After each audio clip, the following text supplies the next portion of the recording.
तो दोस्तों पाकिस्तान के फकीर आजम इमरान खान का एक फेमस डायलॉग है, घबराना नहीं। पर दोस्तों घबराना पाकिस्तान का जन्मसिद्ध अधिकार है और ये घबराहट खाली पाकिस्तान को अपने इंटरनल इशू को लेके ही नहीं है, बल्कि भारत के मामले में भी आए दिन पाकिस्तानी मीडिया का घबराहट पाकिस्तानी मीडिया के रिपोर्टों में ही झलकता रहता है। और ऐसे ही घबराहट भरा रिपोर्ट हाल ही में पाकिस्तान के मीडिया के द्वारा जारी किया गया। पाकिस्तानी मीडिया के मुताबिक इंडिया के द्वारा तीसरा न्यूक्लियर पावर्ड सबमरीन मतलब अरिहंत क्लास के तीसरा सबमरीन को लॉन्च किया गया। तो दोस्तों आज के इस वीडियो में आप लोगों को बताऊंगा कि भारत के अरिहंत क्लास के तीसरे सबमरीन को लेके पाकिस्तानी मीडिया में किस तरीके का डर फैला हुआ है और क्यों पाकिस्तान भारत के ये तीसरे सबमरीन से इतना अधिक डर रहा है। तो डिटेल में जानने के लिए वीडियो के आखिर तक बने रहिए और चैनल को सब्सक्राइब और वीडियो को लाइक जरूर कीजिए। तो दोस्तों हाल ही में जब से UK based Jane's defence weekly के द्वारा एक रिपोर्ट में खुलासा किया गया कि भारत ने अपने तीसरे न्यूक्लियर पावर सबमरीन को लॉन्च किया है, तब से ही पाकिस्तान के अंदर एक तरीके से मातम फैला हुआ है। और दोस्तों तब से ही पाकिस्तानी मीडिया में आए दिन इन्हीं बातों का चर्चा होता है कि भारत क्यों अपने बेड़े में ऐसे बेहतरीन हथियारों को शामिल कर रहा है। बेसिकली पाकिस्तानी मीडिया का कहना है कि इससे बैलेंस ऑफ पावर बिगड़ेगा, मतलब साउथ ईस्ट एशिया में पाकिस्तान से अधिक पावरफुल भारत बन जाएगा। जबकि दोस्तों पाकिस्तान जो बोलता है कि बैलेंस ऑफ पावर बिगड़ेगा, अगर हकीकत को देखा जाए तो बैलेंस ऑफ पावर बीते कई दशकों से भारत के ही पल्ले में है। दोस्तों पाकिस्तानी मीडिया में जेन्स डिफेंस वीकली के 29 दिसंबर 2021 के रिपोर्ट का जिक्र करते हुए बताया गया है कि भारत ने अपने विशाखापट्टनम स्थित शिप बिल्डिंग सेंटर में काफी खुफिया तरीके से तीसरा nuclear power ballistic missile submarine मतलब SSBN का लॉन्च किया है।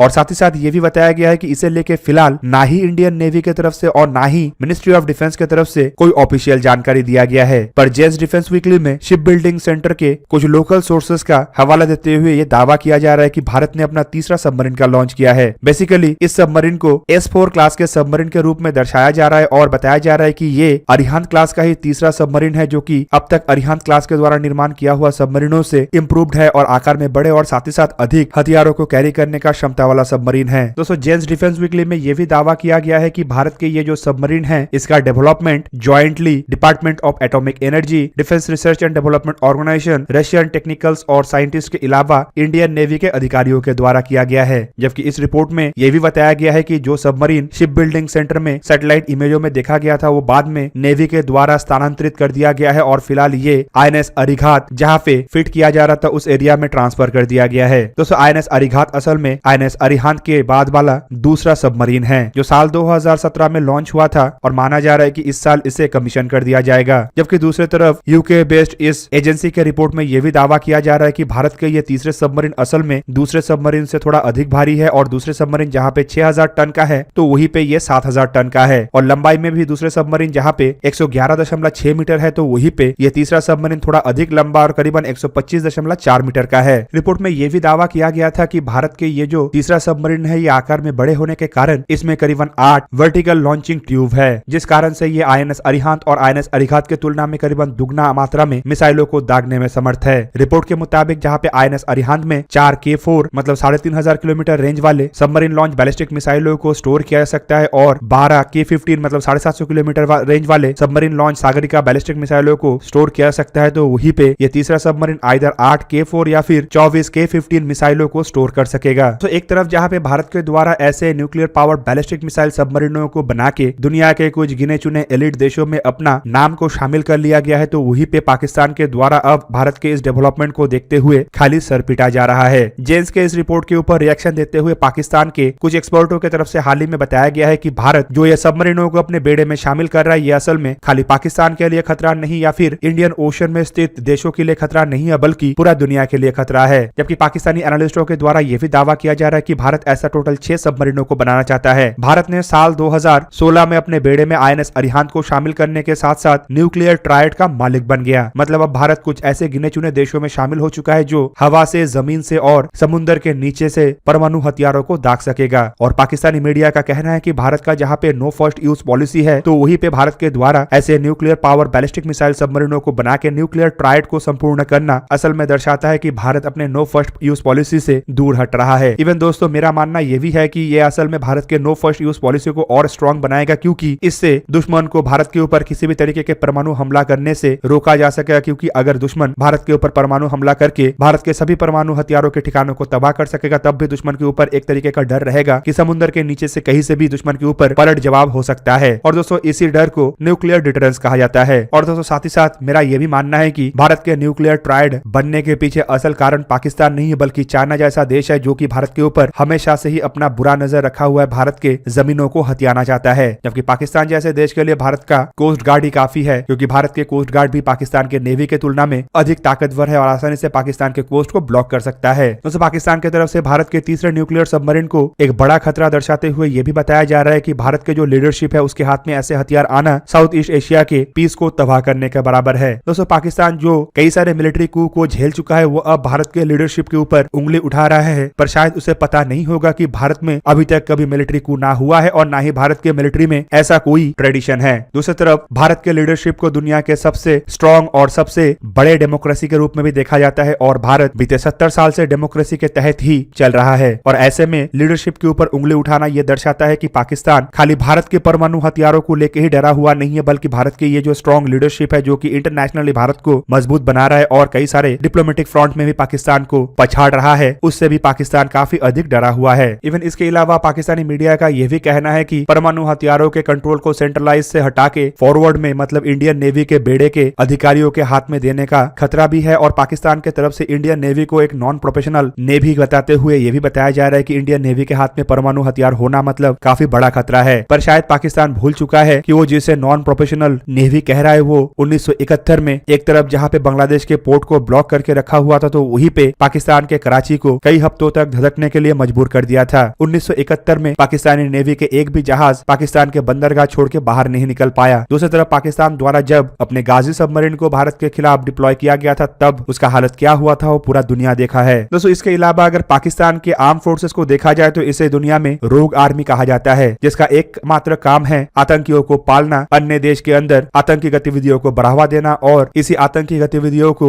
चलाते हुए दुनिया के सामने हाथ फैला के भीख मांगना। करप्शन के मामले में पाकिस्तानी आर्मी दुनिया में सबसे ऊपर है और कू के मामले में भी पाकिस्तानी आर्मी दुनिया के सभी आर्मियों से आगे है। दोस्तों इसके साथ साथ पाकिस्तानी एक्सपर्टों का यह भी कहना है कि भारत के न्यूक्लियर ट्रायड को काउंटर करने के लिए पाकिस्तान भी अपना न्यूक्लियर ट्रायड बना रहा है और अन्य माध्यम को भी डेवलप कर रहा है। यहाँ पे आपको जान के हंसी आएगा कि पाकिस्तान के द्वारा अपने बाबर 3 मिसाइलों को न्यूक्लियर ट्रायड का दर्जा दिया जा रहा है। असल में दोस्तों आपके जानकारी के लिए बता दूं कि बाबर 3 एक क्रूज मिसाइल है और पाकिस्तान इसे लेकर दावा करता है कि इसे समुद्र के नीचे तैरने वाले सबमरीन से दागा जा सकता है और इसमें परमाणु हथियारों को लगाया जा सकता है। पर पाकिस्तान भूल चुका है कि न्यूक्लियर ट्रायड बनाने के लिए खाली समुद्र के नीचे से दागने वाले क्रूज मिसाइल ही काफी नहीं है, बल्कि उसे दागने के लिए प्लेटफॉर्म का भी आवश्यकता है। फिलहाल पाकिस्तान के नेवी के बेड़े को देखा जाए तो इसमें कुछ गिने चुने अगस्टा क्लास के सबमरीन है और दोस्तों वो भी परमाणु शक्ति वाला सबमरीन नहीं है बल्कि डीजल इलेक्ट्रिक सबमरीन है जो पानी के नीचे कुछ ही दिन तक रह सकता है। लेकिन न्यूक्लियर ट्रायड के लिए परमाणु शक्ति संपूर्ण सबमरीन होना आवश्यक है, क्योंकि बेसिकली न्यूक्लियर हथियारों से लैस इन सबमरीनों को छुप के पानी के नीचे कई हफ्तों तक रहना पड़ता है। इवन पानी के नीचे से ही इसे दुश्मन के क्षेत्र के नजदीक तक पहुंचना भी होता है ताकि दुश्मन को पता ना चले कि ये सबमरीन कहां पर है और कहां से दुश्मन के ऊपर हमला होगा। कुल मिला के बिना सबमरीन के और एक क्रूज मिसाइल के सहारे पाकिस्तान के द्वारा जो प्रोपेगेंडा किया जा रहा है वो असल में अपने पब्लिक को बेवकूफ बनाने के अलावा और कुछ नहीं। पर दोस्तों पाकिस्तानी मीडिया में जब जेम्स डिफेंस वीकली के रिपोर्ट का हवाला देते हुए इन बातों को चर्चा किया जा रहा है तो एटलीस्ट ये साफ है कि भारत जिन हथियारों को बना रहा है उसका इस्तेमाल पाकिस्तान के खिलाफ करने का आवश्यकता नहीं पड़ेगा, बल्कि इसके डर से ही पाकिस्तान का काम तमाम हो जाएगा। तो दोस्तों यह था आज का वीडियो। अगर आपको वीडियो अच्छा लगा तो लाइक कीजिए और मेरे चैनल को सब्सक्राइब कीजिए और साथ में बना हुआ बेल आइकन को भी प्रेस कर दीजिए ताकि आप मेरा वीडियो देख पाए सबसे पहले। जय हिंद।